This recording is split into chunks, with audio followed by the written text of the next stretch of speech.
Alright, ladies and gentlemen, I'm the Sound Tracker, and I want to talk to you today about digitizing your audio, and more specifically taking your records and your tapes and turning them into audio files for some ease of use. Now, I love music, and I pretty frequently have it with me, whether I'm out with friends, whether I'm on breaks at work, or, whether I'm just taking a walk. I mean, I pretty much always have something playing because music keeps me energized, it makes me feel good, and I need more of that in my life, especially right now. Now, that being said, I have bought a lot of albums over the years. I mean, from records, cassettes, CDs, 8-tracks, reel-to-reel, and while there's nothing like sitting down and enjoying a good album, I want to bring these things with me on the go. Now, the fact is I have hundreds of albums in different forms, and I like all of them, and I would like to, take all of them with me, and preferably on my phone. So let's take a look at digitizing today. What's needed, and how to do it with the most common analog formats, records and compact cassettes. So there are a lot of different ways to go about this these days, with various things that play records and tapes and make files either direct to USB drives or to the computer. But I would argue that that's not the best way to go about it. I mean, a lot of these units are cheaply built, and from what I've seen will at best result in a crappy sounding file, and at worst wreck your media. If you're doing records or tapes, I'd suggest getting an older player if you can get your hands on one for a reasonable price. I mean, I've already amassed my own collection of audio equipment, and I can easily say, this is not going to be as difficult as you might think. You don't need to involve your whole hi-fi setup in the process, but supposing you want to keep everything easy, look on the back of your amplifier. On the back of most hi-fi amps, you have an input and, more importantly, an output for recording to tapes. Now, the record section on most amplifiers is always being fed information, even if the tape monitor is off, from whichever source you have selected. Now, I have my tape player over here set to record, and you can see, even with the tape monitor, which controls the amp receiving sound from the tape player, switched off, it's still getting sound. So if you want to make files with minimal disassembly of your hi-fi rack, pipe the record out into your computer's line-in, hit record in Audacity, set the levels, and bam! Record a file. It can, of course, get a little more complicated than that, so let's go a little bit more in depth and say that you don't have an amplifier for right now, and you're just going to be plugging your equipment into your computer. So at minimum, you're going to need a computer with a line input available, a set of stereo Y cables, and of course RCA cables. Now, for this video I'm going to be using a free recording program called Audacity, and go ahead and get that program installed on your computer while I get all this stuff plugged in.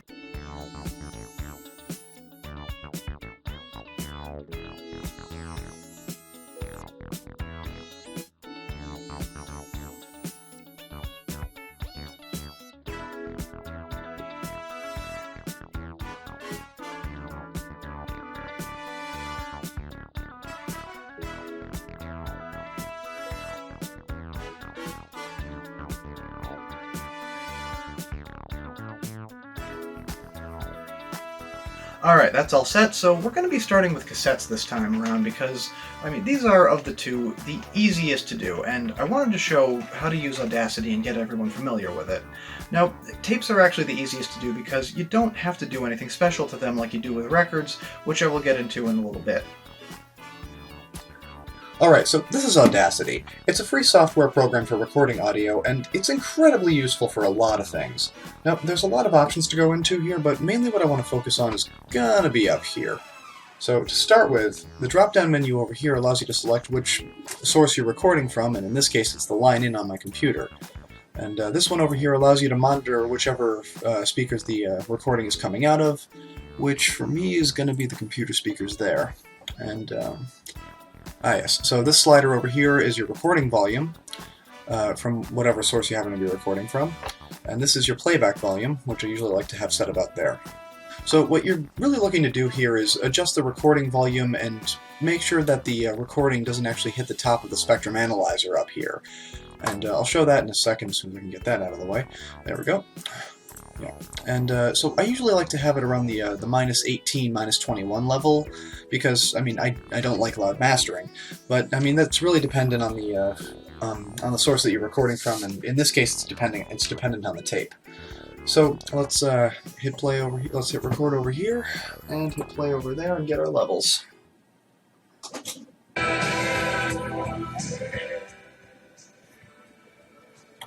Alright, so that's doing pretty well. Let's drag that back a little bit. And, alright, I'm going to have it right about there.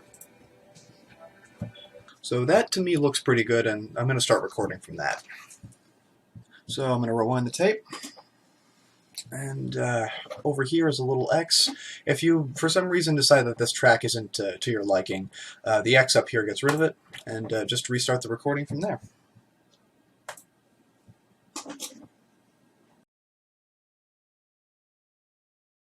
Alright, so I've captured the first two songs off of Def Leppard's Hysteria, and the first thing that I want to do right now is get rid of this large section of blank space. So I'm going to left-click and drag all the way across, and on the keyboard itself there should be a key that says delete. I usually like to hit that for ease of use. But, so say, just for example's sake, that you want to capture one song at a time as it's playing. Just keep going back and forth through the deck and hitting stop. Say this were just entirely one song rather than the two that I recorded. If you've got the one song, you're happy with how it sounds, come on over to File, hit Export Audio, and Def Leppard File 1. So, save that. And all this is just stuff if you wanted to put down title, track number, things like that. But in any case, so if you just hit OK, that does not matter for the purposes of making a file. So once the file is created, if you wanted to, just hit X, hit the record button, and just move on track by track down the cassette or the record, whichever you're capturing. Alright, so the other way to actually export different files is, say that you have multiple tracks and you've just recorded all the way down the cassette of the record. Left-click and drag across the first song, and this is probably going to take a little bit, but it's actually less time-consuming to do it this way than it is, well, not time-consuming, but it's less labor-intensive, I guess, because, I mean, you just have to kind of watch and then wait. And that really... honestly, it's just easier for me to do this way because, I mean, once everything's in the computer, I can work with it pretty simply. Alright, there we go. So this is the end of that particular song. I'm actually kind of surprised because the songs on Hysteria don't actually feel as long as they are. But anyway, so we're going to want to come down here, and with the whole thing highlighted, you can double check on this. Yeah, anything that's in a darker color is highlighted. And so let's say you just wanted to do it one song at a time, and you've recorded more than one song on the same audio track. File, export selected audio, and then Def Lep selected. Alright, so, and that'll just export the particular amount of song that you have selected. And on to song number 2. Alright, so I'm doing this with song number 2 because honestly I like it better. Let's see, where's a good section with some noise in it? Ah, here we go. Alright, so starting here, let me play this and see how it came out on the computer.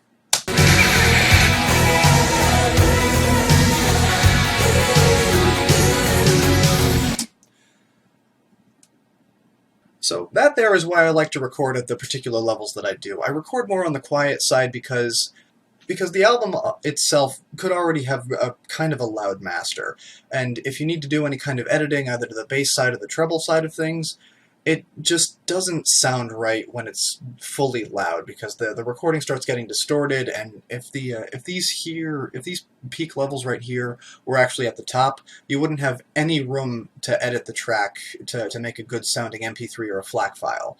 Honestly, I'm kind of happy with that one as is. I thought I would have to do some adjusting to the bass on that because, honestly, my amplifier, I usually have to adjust the bass, but let's say, for example, you actually do have to adjust any of these things. We go over to the Effect tab, and say you actually want to make the track louder, just, for the sake of making it louder. Hit OK on that, and it makes it a heck of a lot louder, and you might want to turn down your speakers in 3, 2, 1... Or I could screw that up. Hang on. So, anyway. And one more time, we're going to say 3, 2, 1. Yeah, that's pretty loud, so I'm going to go ahead and undo that because I like a quiet master in my audio. Anyway, so back over to the Effect tab. So you actually have to adjust anything else, like you have to adjust the bass and treble, for example. That's also in the Effects tab. Just adjust the bass slider as necessary, adjust the treble slider as necessary. I'm going to give it maybe 1.9. Let's try that out. Hit OK.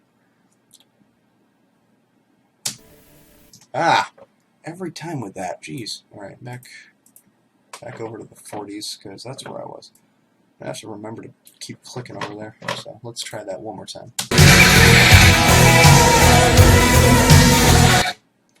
And that's a little heavier on the bass, I think. Not bad. But, so to undo anything, if you're not totally satisfied with it, edit, undo bass and treble. Edit, no. Okay. Yeah, so the edit tab houses anything that you want to undo.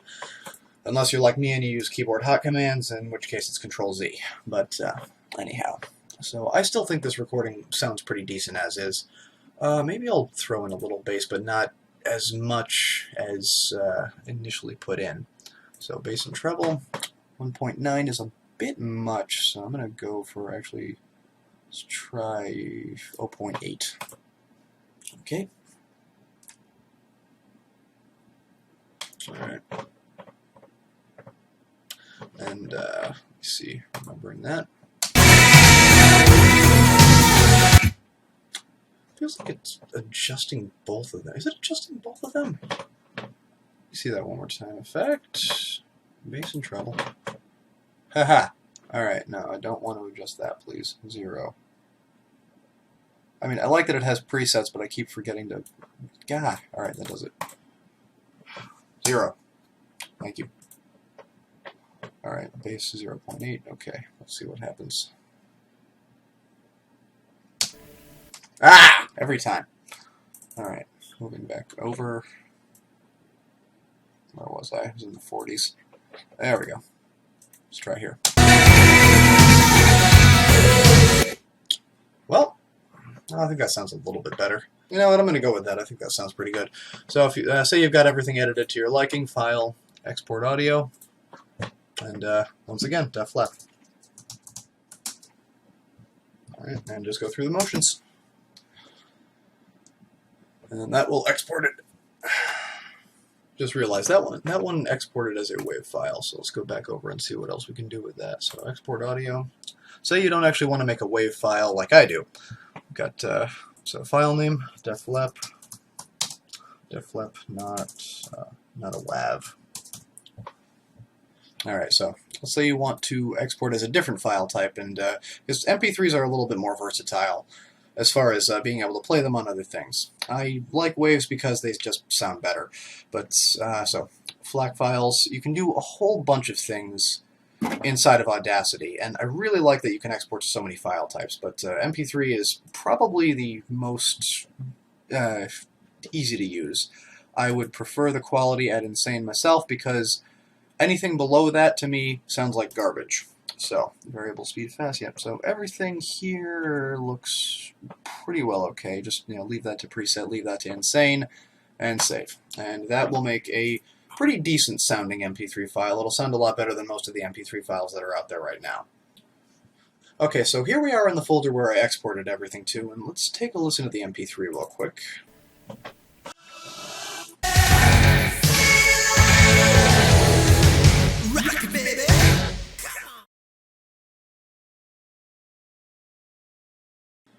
Alright, so I like how that sounds, and I think adjusting the bass end of things really gives it a little bit of an extra punch, because cassettes by themselves don't really hold a whole lot of bass, a whole lot of reference on the bass end at least. And, well, that's why, like I said earlier, I like being able to have the freedom to adjust some things in Audacity, because it just, overall, it's going to make your own MP3 file sound better. And let me see how that wave came out as well.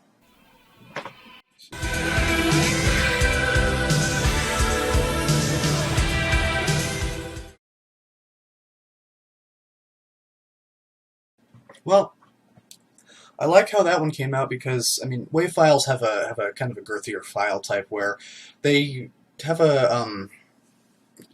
they just have a better sound quality. I don't want to get into the whole mess of things as to why right now, but WAV files do in fact have a better sound quality than MP3s. And I wish I'd adjusted that one as well, because with having more space to work with in a WAV file, I think the bass end of things needed some adjusting as well. But it's also just because tapes, as they are, sound great, but transferring them over to something like a WAV file, you're going to want to make some adjustments. I mean, that's kind of the nature of working with audio. If it doesn't really sound quite right, I think we should have the ability to make it sound better. Now, anyway, that's the tape end of things. Now, let's move on to LPs. Alright, so setting up a turntable is easy enough. Just bring it over to the computer and plug it into the line in, and get your levels the same way. And I have to stop myself right there because I cannot believe I forgot to account for this when I was writing the script, because it was on my mind, and I don't know how it just kind of slipped. But anyway, so when you're hooking up your record player, something that's very important to note. If your record player has on it just 2 RCA lines, that's fine. It's probably got a preamp built in, especially if it's got a USB drive on it. USB drive. If it has a USB output on it, it's definitely got a preamp in there if that's the case. But for most record players, they don't have a preamplifier built in, and that's kind of on purpose. Now, the thing is, if you don't have a preamplifier, you're going to have this particular wire here. This is the grounding wire, and I completely forgot that if you don't have that hooked up to something, you're going to have this sound. That's not very pleasant when you're playing a record. So I'm going to show you in Audacity really quickly how to account for that once we get it recording. But there is one other thing to know about here, and that's the Recording Industry Association of America's equalization curve. Now, a really, really brief history of this is that back in the time of 78s and early 33s, there were some issues with sound quality not being as good as it really could. And this depends on a lot of different factors, but the most important ones that we're going to be dealing with here are the actual recording source and what the record's made out of, polyvinyl plastic. Different recording companies used to have their own way of equalizing a record for mastering, and they would set up the recording lathe with pretty much their own forms of what's called pre-emphasis. And this is the process of equalizing a record so that the bass frequencies are brought down and the treble frequencies are brought up. Now, this not only makes the sound quality of a record noticeably better, but it also keeps the width of the grooves narrow so that they aren't running into each other when the record lathe is cutting the master. The RIAA curve is essentially a standardization of pre-emphasis so that all of the records cut by different companies have as similar a sound quality as possible. Now, on the other end of this, if you boost the crap out of a treble signal and lower the bass, the record itself is actually going to sound pretty tinny. Now, this is why when you hook up a record player, you need either a phono preamp or, in my case, an amplifier with a phono input. The preamplifier in either case has built into it, you guessed it, de-emphasis, which, again, you guessed it, brings the frequencies back into their normal spectrums in accordance with the RIAA mastering curve. Now, some earlier 33 RPM records will probably still have some different equalization methods applied to them, especially if it was a small company making them. But for the most part, a lot of the records that we listen to nowadays will have the RIAA curve on them. Alright, so we're back here in Audacity, and first off, I recorded this one at a lower gain up here because I wanted to see how it would compare to recording to a tape. Now, I had the volume set similarly when I was recording to a tape, and this is pretty indicative of what you're going to get out of a record player without a preamp attached. I mean, I'm actually pretty impressed at the amount of stuff that goes into making a record sound as good as it does. I mean, especially if the playback signal is typically this weak. I mean, just have a listen to this. Now, I also had the gain up here lower because I recorded one test at full gain, and I couldn't for the life of me get the recording to stop buzzing down here. Now, having the ground wire not attached to anything is making a few issues, and I'm hoping that lower volume like that is going to help with it. Alright, so let's start by going over to the Effect tab and hitting Amplify. Okay.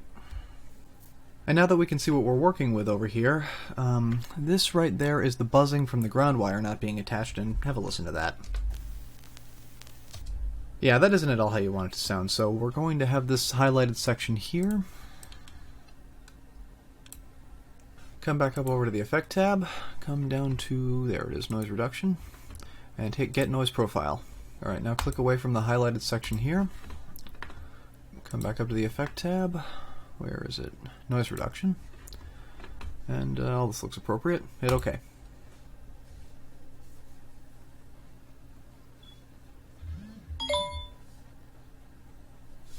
Alright, that should hopefully at least help a little bit. Let's see. Well, it's better than it was. Alright, now with all this having been done, let's have a listen to the recording at hand. It still doesn't sound quite too right. I mean, it's a little bit on the tinny side, and rightly so. I mean, records are just pressed that way. So let's rectify that. Let's come back up to the Effect tab, come over to Equalization, and this will give you Audacity's full spectrum graphic equalizer. You can either make a curve yourself, or you can choose from some pre-selected curves down here. Now, everything below Type 0 tape here, that doesn't actually exist in Audacity. Those are all things that I made for a different project, but everything above that, all these curves are pretty well standard in Audacity, including, luckily enough, RIAA. It gives you a pretty good approximation of the actual RIAA curve, and I'm hoping it'll make the record sound a little better at least. Let's see.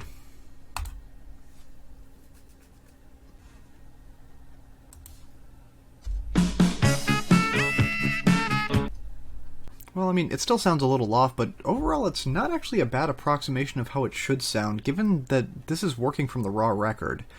I mean, it's a little muted in the treble area, but I'm still surprised at how well it was able to pull the sound out with, I mean, so little signal. Anyways, for all of my talk of preamplifiers, I figured I'd better do a comparison here. So the top level is the original recording that we just made, and the bottom here is the one recorded from my hi-fi setup through the preamplifier. So let's have a listen.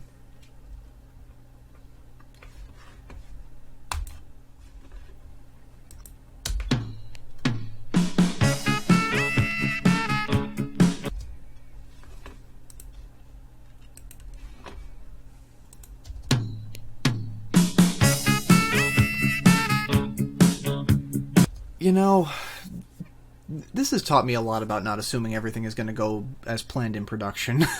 So my final thoughts here are, if you're capturing records, don't be like me and get a preamp. I mean, make sure your sound source is as clean and level as possible when you're recording. And I feel kind of foolish to have assumed that I could have gotten a similar sound quality entirely in software like this. But hey, I mean, it was fun messing around in here for a bit, and I really hope you enjoyed watching it. I had planned on circling back to the question of how well it would work on my phone, and as I was about to transfer the songs, the USB cable broke, so here.